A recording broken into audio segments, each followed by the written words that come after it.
तुमच्या बाबतीत नेहमी असं म्हटलं जातं की तुमच्याकडे अनेक गुण आहेत आणि त्या गुणांवर आत्ता उद्धव ठाकरेंची सावली म्हणून मिलिंद नार्वेकरांकडे पाहिलं जायचं की त्यांच्या अनेक आज उद्धव ठाकरेंनी जी वाटचाल केली आहे त्यामध्ये कोणी नाकारू शकतं कोणीही, पण जे लोक नीट सगळ्या गोष्टी बघतायत ते नाही नाकारणार की उद्धव ठाकरेंसाठी जे काही मिलिंद नार्वेकरांनी केलं ते वादातीत आहे.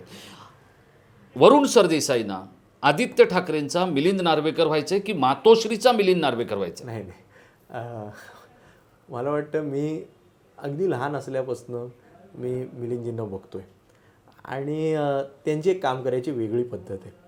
ते तसेही कधीही प्रेससमोर येत नाहीत. मी तर त्यांची एकच मुलाखत पाहिली आहे, ती पण तुमच्यासोबतची होती. मी तुम्हाला फोन पण केलेला, कोविडच्या काळी त्यांनी केलेली ती मुलाखत होती. त्याच्या व्यतिरिक्त ते आमदार झाल्याच्या नंतर सुद्धा त्यांनी मुलाखती दिल्या नाहीत. त्यामुळे त्यांनी एक स्वतःची कामाची वेगळी निश पकडलेली आहे.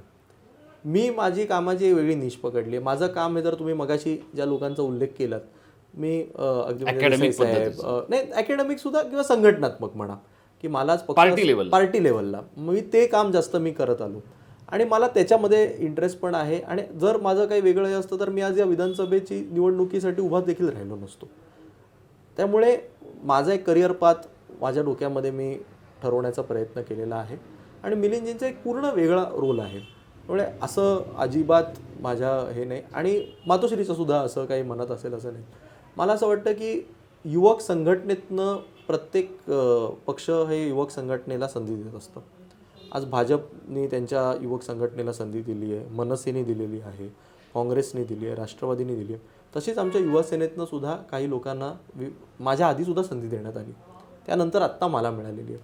युवासेनेत यापूर्वीसुद्धा अनेक लोकांना नगरसेवकाची तिकीटं मिळाली, त्यांना पक्षांनी नगरसेवक निवडून आणलं.